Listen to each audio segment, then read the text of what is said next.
नमस्कार, मैं चंचल आखिरी पायदान से। पिछले एक हफ्ते से हम आप लगातार मुतवातिर मिल रहे हैं, बात कर रहे हैं, लेकिन मामला एक तरफा लग रहा है कि हम केवल बोल रहे हैं। आप उस पर रिएक्ट करिए और सबसे अच्छा हो कि आप उस पर सवाल पूछिए। कल का विषय हमने थोड़ा सा जो चालू विषय होते हैं राजनीति वगैरह उस पर वहाँ से उठाया था, लेकिन कल सैटरडे था तो थोड़ा लिटरेचर पर हम लोग गए। आज एजुकेशन पर बात हो जाए। हिंदुस्तान में हर चीज़ एक जगह पर आकर के फंस चुकी है। जैसे नदी है, नदी कहीं कहीं उलझ जाती है। जैसे इस समय गंगा जी फंसी हुई हैं, गोमती फंसी हुई है, उसमें जलकुंभी आ जाती है। उसी तरह से हमारी जो पद्धतियां हैं, शिक्षा पद्धति, चिकित्सा पद्धति वगैरह वगैरह, ये सब के सब जा कर के एक मुकाम पर फंस चुकी हैं। और ये मुहाने पर है क्या, उस पर कोई भी बहस नहीं हो रही है। उदाहरण के लिए आज बच्चों से कह दिया गया है कि भाई पढ़ो मत, आगे ऐसे निकल लो। नंबर 1। नंबर 2, किताबें मत पढ़ो, तुम ऑनलाइन पढ़ो। नंबर 3, इम्तहान देने की कोई ज़रूरत नहीं है। चलिए साहब, ये मान लिया गया। अब इन तीनों में हम अलग अलग मुद्दे पर बात करेंगे। ऑनलाइन हिंदुस्तान में नामुमकिन है। जिस मुल्क में इतनी सारी चीज़ें हैं, जितना पिछड़ापन है, 5,75,936 गांव हैं और कुल 2,500 शहर हैं। 2,500 शहर में जैसे जौनपुर भी शहर मान लिया गया, क्योंकि यहाँ एक कलेक्टर और एक कप्तान बैठता है। शहर केवल कप्तान और कलेक्टर की वजह से नहीं होता, ये राजस्व का अपना नियम है कि वो कर रहे हैं, अंग्रेज़ों का नियम है। शहर वो होता है कि जो आपकी भूख को, थर्स्ट को पूरा करता है। उदाहरण के लिए कलकत्ता है, मुंबई है, मद्रास है, जमशेदपुर है। ये आपको जगह देते हैं, काम का मौका देते हैं। कभी किसी ज़माने में उत्तर प्रदेश में भी एक आध शहर थे, जैसे कानपुर था, आज वो डेड हो चुका है, खाली हो रहा है। शिक्षा पद्धति पर गांव से बेहतर कोई जगह हो नहीं सकती शिक्षा के लिए, बशर्ते कि कोई खुला एटमॉस्फेयर मिले, अच्छे लोग मिलें, और ये बच्चों के लिए एक रास्ता खुलता है। हमारे साथ एक हमारे मित्र बैठे हुए हैं, हमारे लड़की के लड़का है, इसको लखनऊ जाना है। इसके घर के लोग खोज रहे हैं कि ये लखनऊ जाए, ये जाने के लिए नहीं तैयार है। तो आप रत्नेश से भी थोड़ा सा पूछिए कि क्यों नहीं जाना चाहता, ये क्यों नहीं जाना चाहते लखनऊ? क्योंकि वहाँ पे मैं एक जगह बंद रहूँगा और मुझे बाहर निकलने को नहीं मिलेगा, यहाँ बाहर निकलने को मिलता है। Very good. लेकिन तुम्हारी पढ़ाई क्या होगी? मैं पढ़ाई ऑनलाइन यहाँ से भी कर सकता हूँ। करते हो? जी। ओहो, तो तुमको गांव पसंद आ गया? जी। पहली बार? इसके पहले आता था? आता था। क्यों? केवल इसलिए कि खूब खुले में खेलते थे वगैरह वगैरह। हाँ, चलो, अब तुम्हारी बात हम आज यहाँ पर कर रहे हैं कि बच्चों को किस तरह की चीज़ चाहिए एटमॉस्फेयर। तुमको अंग्रेज़ी अच्छी लगती है कि जिस भाषा में बोलते हो हिंदी अच्छी लगती है? हिंदी अच्छी लगती है। हाँ, अंग्रेज़ी नहीं। Very good. कौन कौन सा विषय तुम्हें सबसे अच्छा है लगता है? सबसे अच्छा विषय कौन है कि जिसमें तुमको पढ़ने में मज़ा आता है? मैथ्स। Very good. चलो, तो तुम हमारी बिरादरी के निकले। हमको भी मैथ अब पसंद आता है, जब पढ़ रहा था तब नहीं आता था। एनीवे, तो शिक्षा है क्या, इस पर बहुत जद्दोजहद हुआ। ये मैकाले साहब की शिक्षा हमारे देश में चल रही है। कल परसों जब हम पिछले एपिसोड में थे, उसमें सेगमेंट पे आए थे, तो मैकाले साहब ने एक शिक्षा पद्धति दिया, और हमारी जो अपनी पद्धति थी, करीब 40,000 से भी ज़्यादा हम लोगों के गुरुकुल रहे हैं।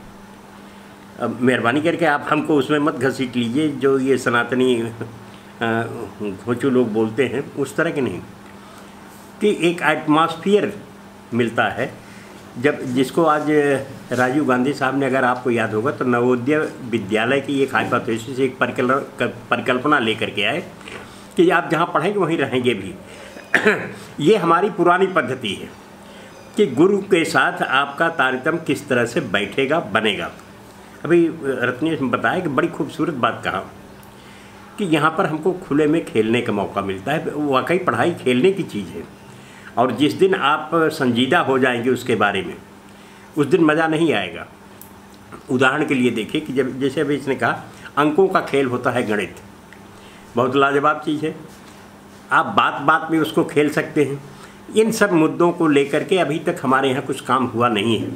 दिल्ली यूनिवर्सिटी के एक प्रोफेसर हैं, प्रोफेसर कृष्ण कुमार जी, बहुत खूबसूरत चीज़ें उन्होंने एजुकेशन पर लिखी हैं, लेकिन दुर्भाग्य ये है कि एनसीईआरटी में अब उनकी चीज़ें मानी नहीं जा रही, और एनसीईआरटी एक मानक बन गया, और जब मानक बन गया तो उस पर सत्ता का कब्जा हो गया। अब भाई लोग जिस तरह से उसके साथ बदतमीजी, बेहूदगी कर रहे हैं, वो तो जग जाहिर है कि उसमें तोड़ फोड़ मचा हुआ है।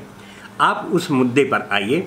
हम नारा लगाते थे बचपन में, अंग्रेज यहाँ से चले गए, अंग्रेजी हमें भगानी है। गांधी लोहिया की परिभाषा, चले देश में देसी भाषा, गांधी लोहिया की अभिलाषा, चले देश में देसी भाषा।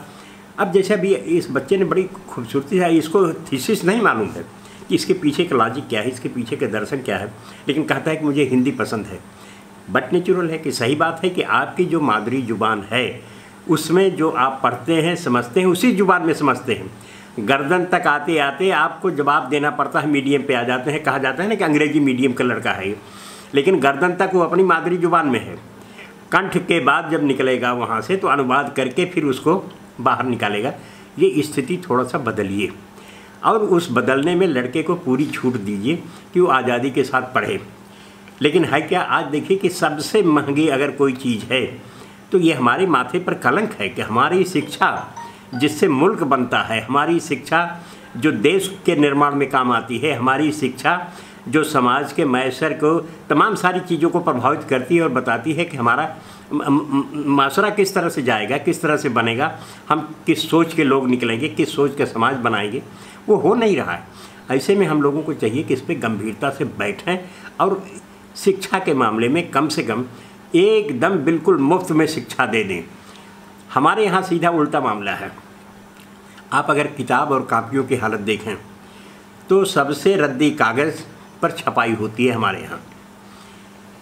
ऊंचे क्लास में ज्यों-ज्यों आप ऊपर बढ़ते जाएंगे, ज्यों-ज्यों आपका दिमाग खुलता जाएगा, ज्यों-ज्यों आपकी कुव्वत आ जाएगी सब सोचने की, समझने की, तब आपको जो पेपर का इस्तेमाल होगा, जो विषय का इस्तेमाल होगा, उसकी क्वांटिटी बढ़ती जाएगी, क्वालिटी बढ़ती जाएगी। मेन चीज़ क्वालिटी बढ़ेगी, अच्छे पेपर पर छपेगा वगैरह वगैरह।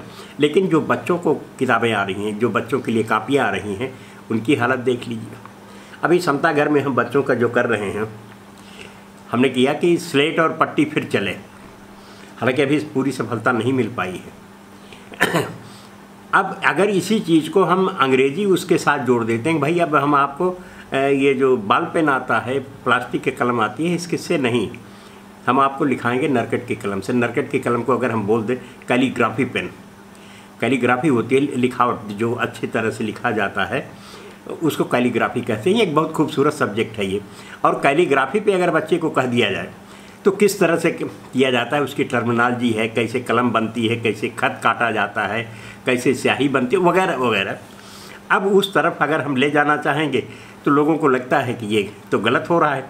लेकिन वही चीज़ अगर ये शहर में जा कर के करते हैं तो उनको लगता है कि बेटा वो इसमें एक कैलीग्राफी भी सीख रहा है, ये उनके लिए खुशी की बात, गर्व की बात होती है।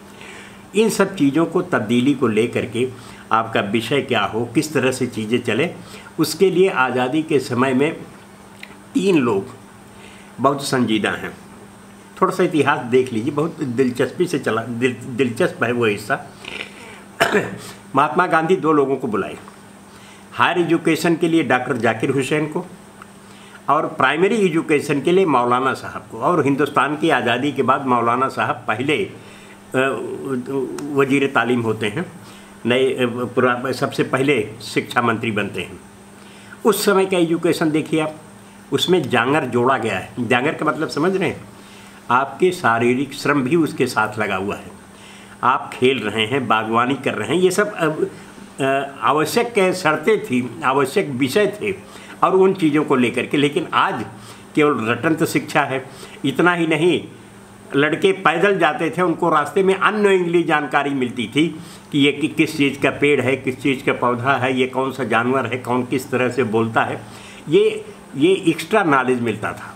आज शहर में अगर टीवी पर दिखाई पड़ गया ऊँट तो लड़के चीखेंगे कि मम्मी देखो ऊँट आया हुआ है। लेकिन यहाँ गांव में बच्चे दौड़ करके भैंस के ऊपर बैठ करके दिन भर घूमे जा रहे हैं, पढ़ाई भी कर रहे हैं, उसी में तमाशा भी कर रहे हैं। तो नेचर के साथ जुड़ने का और जानवर के साथ जुड़ने का जो हमारी पद्धति थी उसके साथ हमने बहुत ज़्यादा जाति की है। अब वो चीज़ बदलनी चाहिए। और मैं आपसे दरख्वास्त कर दूं कि ज़रा कल से हम थोड़ा और संजीदा होंगे इस विषय पर और थोड़ा टाइम और बढ़ाएंगे। लेकिन सब्सक्राइब तो करें आप। बार बार हमारे प्रोड्यूसर कह रहे हैं कि भाई आप बोलते नहीं, तो हम फिर बोल दे रहे हैं कि एक बार सब्सक्राइब करिए। शुक्रिया।